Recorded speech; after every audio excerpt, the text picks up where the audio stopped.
sides of the stakeholder spectrum. Today, we do have representatives from many of those stakeholders, and we really aim to have an open dialogue.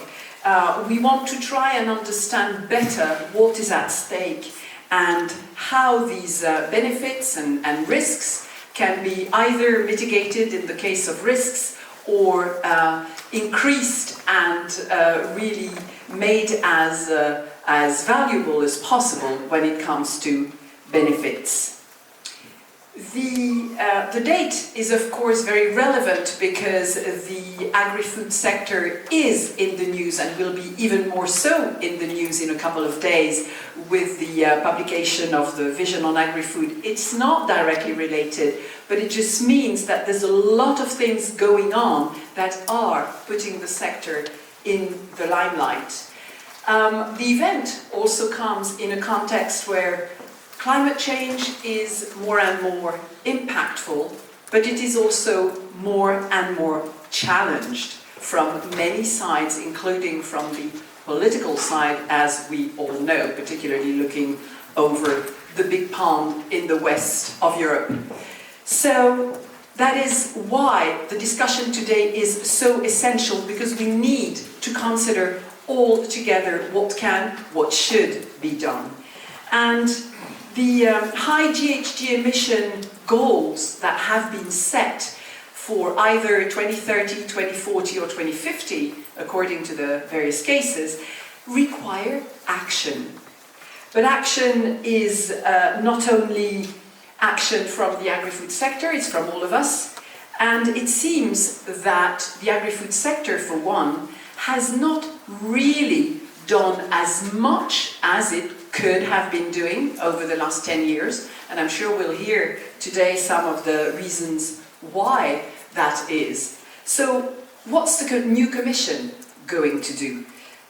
Uncertainty is very difficult for the agri-food sector to cope with, but in order to move, it also wants to know whether Agri-food ETS will apply, or whether climate standards will apply, for instance, next to cap subsidies and carbon removal payments, or a mix of some of those solutions. We're still at the very beginning of discussions. We're still exploring the way to possible solutions.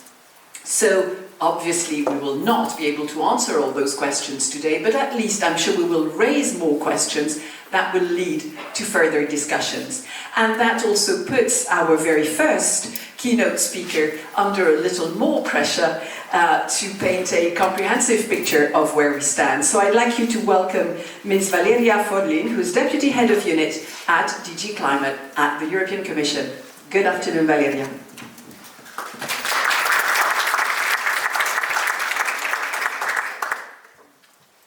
Thank you, Florence, and thank you to the organizers here for inviting me.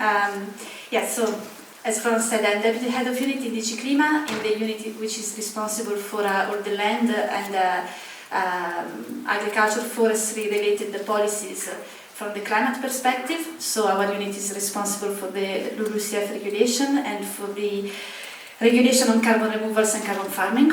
We are also a bit at the origin of this ongoing exploratory work on ideas to incentivize climate action in the agri-food value chain. So I guess that's hence my participation in this event, to give you a bit of a background of where we are in the policy making process and a bit of introductory remarks.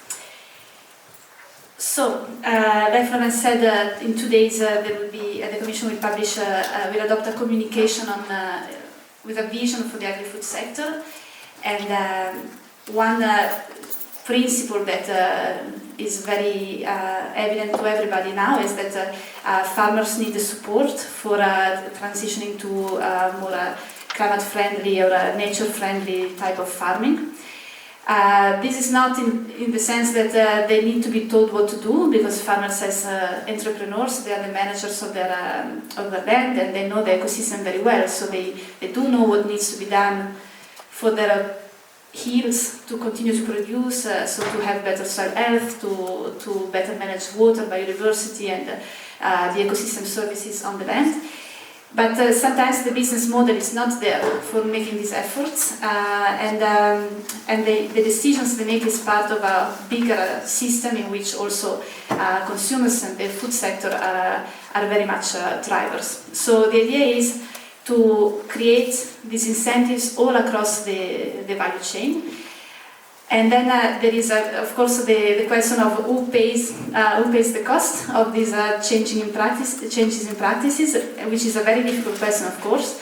And not much can be said right now because the discussions about the MFF, so how CAP money will interact with money from other sources will only be decided later this year with the MFF proposals. But it's definitely a question that is important to address.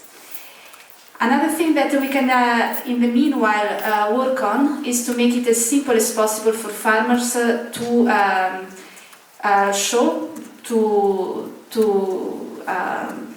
provide data and information about the efforts they're making so that they can be rewarded for ecosystem services.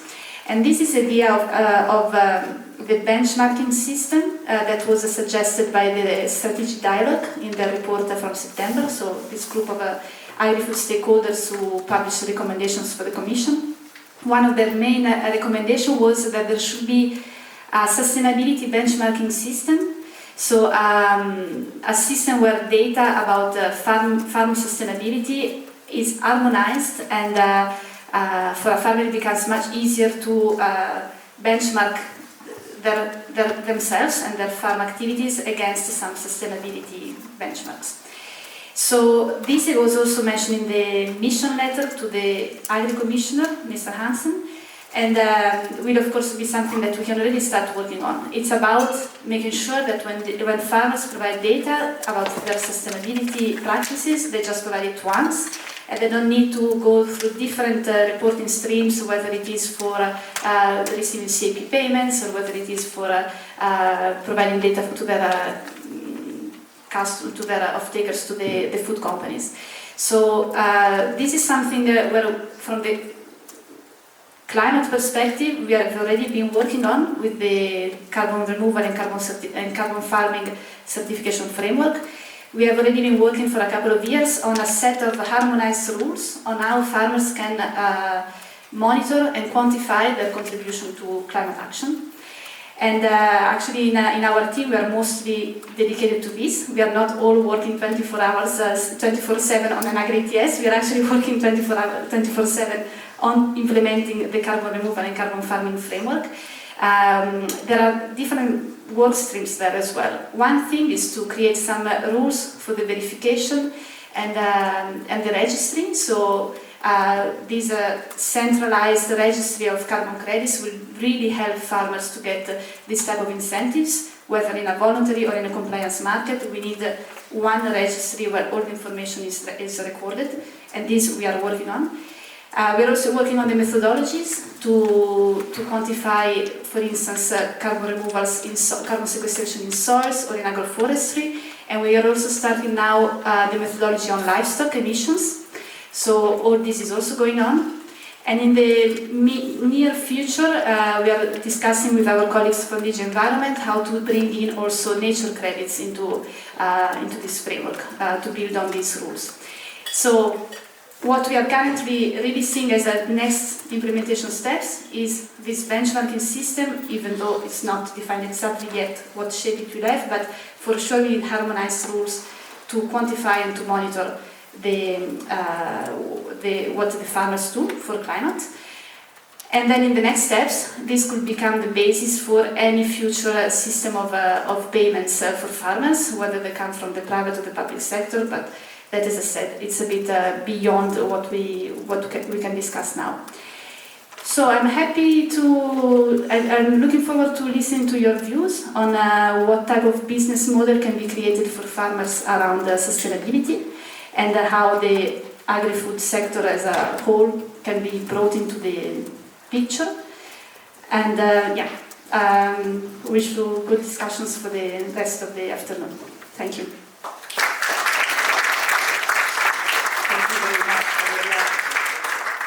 Thank you for already kicking off some of the thoughts, some of the train of thoughts that are going to be followed this afternoon. So we're going to continue with our second keynote speaker, who's going to continue painting the background in which we're going to operate. And so please welcome Louise van Daal Tavares, who's the fiscal attaché of the Danish Ministry of Taxation. Good afternoon, Louise.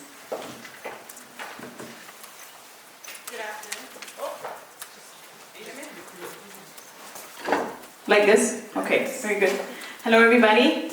I'm the fiscal counselor at the Danish Perm-Rap, and I've had the chance to speak to you today, which I'm very pleased about.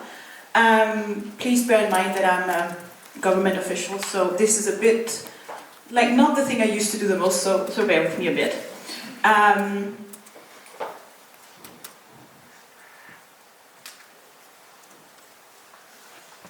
do I do this? Okay, very good.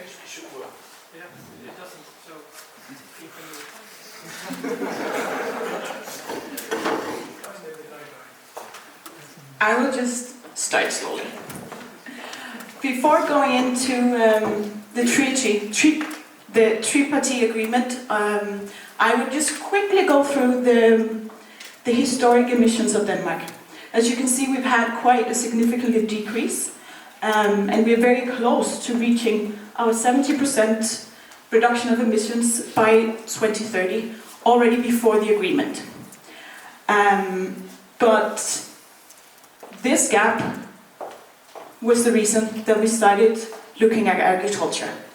We've actually covered many of the sectors, or all the sectors, except agriculture, before we implemented or start to discuss the agreement. The baseline is here. You can see that emissions from F-gases and waste facilities are subject to a carbon tax of at least 100 euros per ton. And at the same time, we do subsidies to CSS. And this is in order to address negative emissions. We have, go back, yeah please. We've also taxed transport quite highly, and with the green tax reform we started taxing industries. And then we started looking at agriculture. I have several times been asked, how did you manage to get this agreement through? And I think one of the main reasons lies here. Because we already taxed all the other sectors, meaning that there was a high political pressure to look at agriculture, also from the other industries. Please, now. Looking at the agriculture sector, it's very important to note that over half of the emission is concentrated in the livestock production, and particularly in cattle. But the other fields, they also have quite high emission. If you go to the next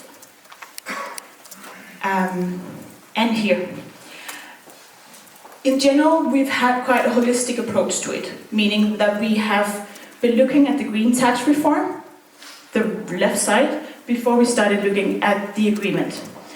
The idea with the green tax reform was to have a uniform carbon tax of 100 euros per ton, applied to companies not subject to EU ETS system.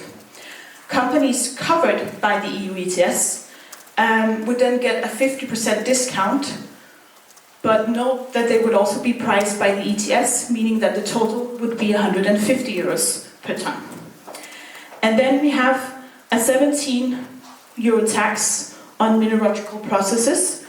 It might seem a bit low, but we did some estimations. This is, mainly the cement industry in Denmark that covers this part. And we couldn't tax very high before they would have a negative profit, meaning that they would move out of the country, and that would most likely lead to carbon leakage, which there was no interest for. Based on this, we started looking at the agreement. And for the agriculture sector, we have implemented a tax of 100 euros per ton, with a 60% basic deduction, resulting in an average tax of 40 euros per ton CO2. The basic deduction is, however, determined based on a benchmark of each livestock, such as specific cattle. For instance, in average, the basic deduction is 60% of the tax payment. However, this deduction will be smaller for producers with more carbon-intensive practices, while producers with lower methods with lower carbon production methods will benefit, as their basic deductions cover more than 60%. For agricultural limb, the tax rate is flat on 100 euros per ton. For carbon-rich low-lying soils, the rate is only 5 euros.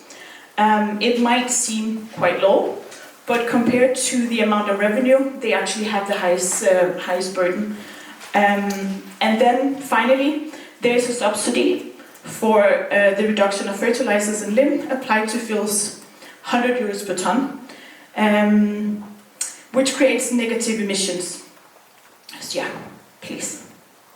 Thank you. As said before, I'm often asked, how did you succeed to get this through? Or at least, how come the agriculture sector did protest against this?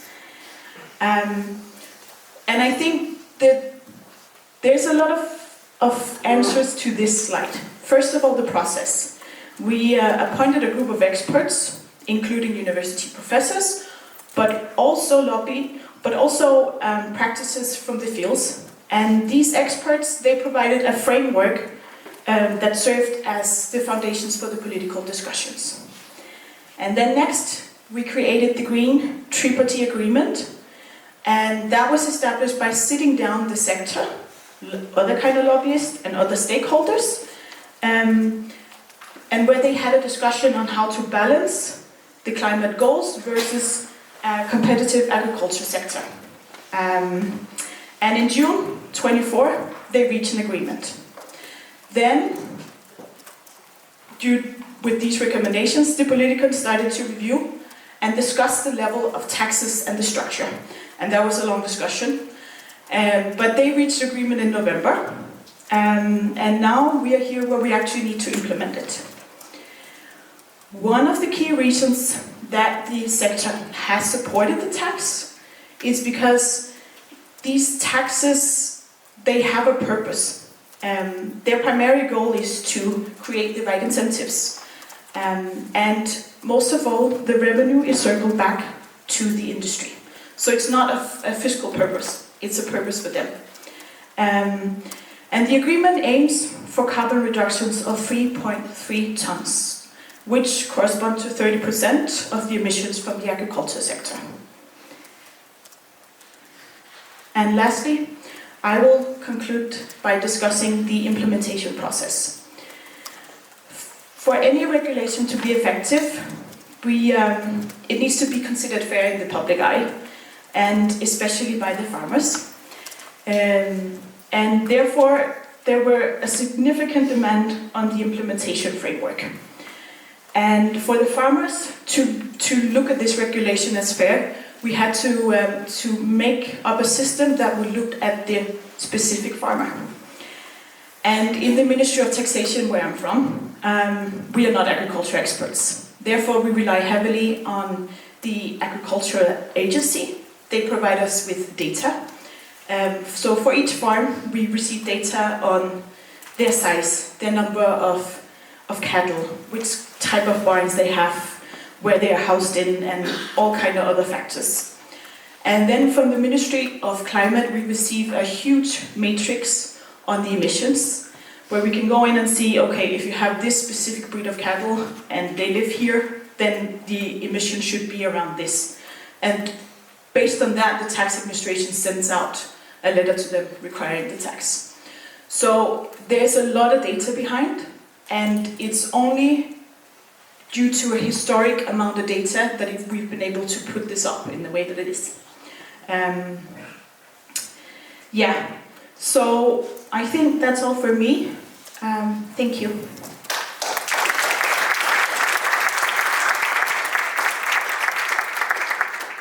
you very much, Louise. And before I invite our next speaker, I realise I forgot to mention, but you must have noticed that this event is being recorded. It's only for internal purposes, but if you'd rather not appear on camera or not appear, not be heard in the recording, just let us know and we'll make sure you're not in it, just so that we are GDPR compliant and everybody knows what is happening. And the other thing I'd like to mention as well is that you're very welcome on the other